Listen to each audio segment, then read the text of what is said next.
안녕하세요. 5분 눈맞춤의 이도수 목사입니다. 우리는 천국에서 영생할 하나님의 백성입니다. 동시에 아직은 불완전한 이 땅의 하나님 나라를 소망하고 만들어가는 하나님의 백성이기도 하죠. 하나님 나라의 백성은 어떤 모습일까요? 두 가지, 비잉과 두잉으로 이야기해 볼까 합니다. 먼저 존재 자체, 즉 비잉으로서 우리는 예수를 믿음으로 말미암아 정죄받지 않는 의인입니다. 우리는 거룩하고 아름답고 존귀한 하나님의 자녀입니다. 우리는 하나님께 전폭적으로 사랑받는 하나님의 보물입니다. 하나님께서 우리를 받아들여 주셨으며 어떤 일이 있어도 포기하지 않고 끝까지 사랑하시고 구원하십니다. 두 번째, 행위, 즉 doing으로서 우리는 하나님을 삶으로 예배합니다. 우리는 하나님의 사랑을 나눕니다. 우리는 하나님의 권세에 순종합니다. 우리는 성령의 이끄심에 순종합니다. 우리는 자유자이지만 다른 사람들을 존중하고 배려하는 성숙한 삶을 살아갑니다.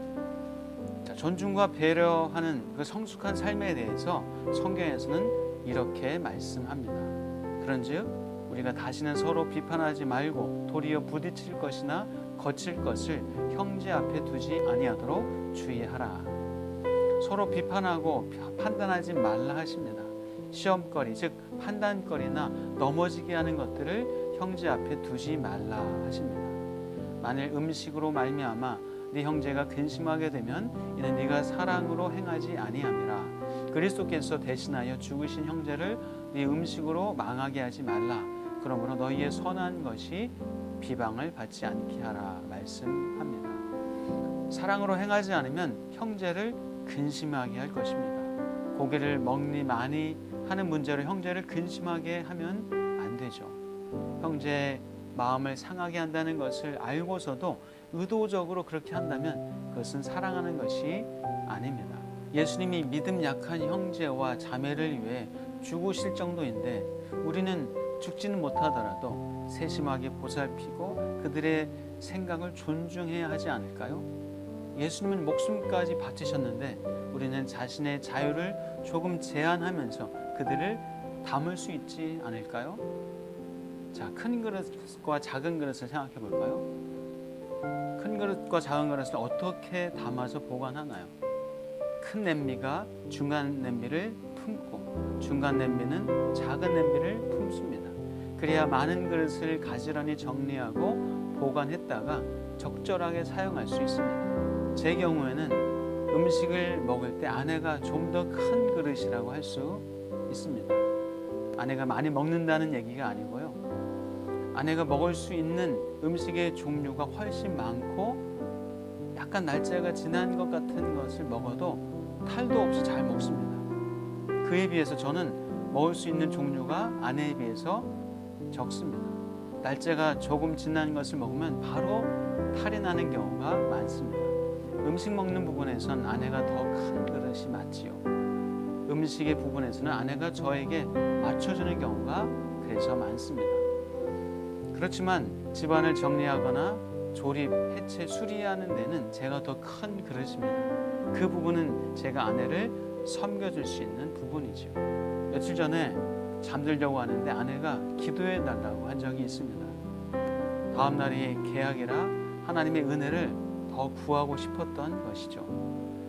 마침 잠자리에 누워 엄청 졸리고 막 잠이 들려고 하는 순간이었습니다. 저는 졸린 목소리로 아까 가정예배 드릴 때 기도해 줬잖아 라고 대답했죠. 그래도 아내는 너무 짧았어, 특별하게 해줘 하며 제게 요청했습니다. 비록 졸렸지만 아내를 위해서 길게 기도했습니다.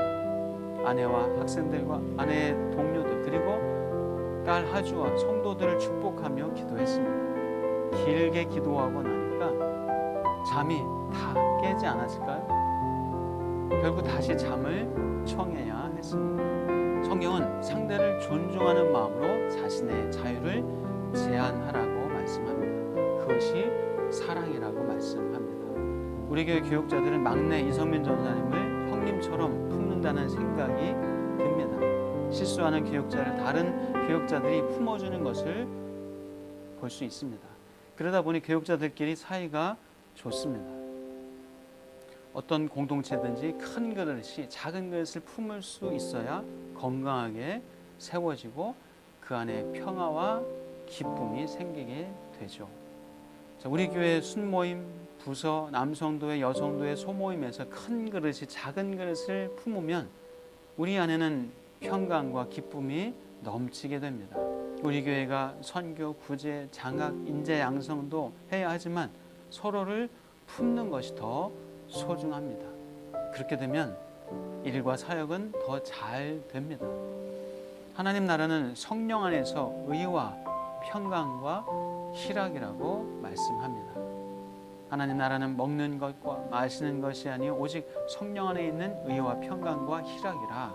이로써 그리스도를 섬기는 자는 하나님을 기쁘시게 하며 사람에게도 칭찬을 받느니라 말씀합니다. 자, 큰 그릇이 작은 그릇을 품어야 다툼, 분쟁, 싸움, 갈등이 없게 됩니다.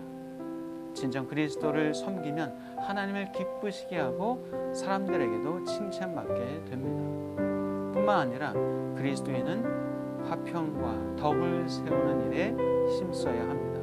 하나님의 사업을 세우는 것이 그리스도인의 할 일, doing이기에 그렇습니다.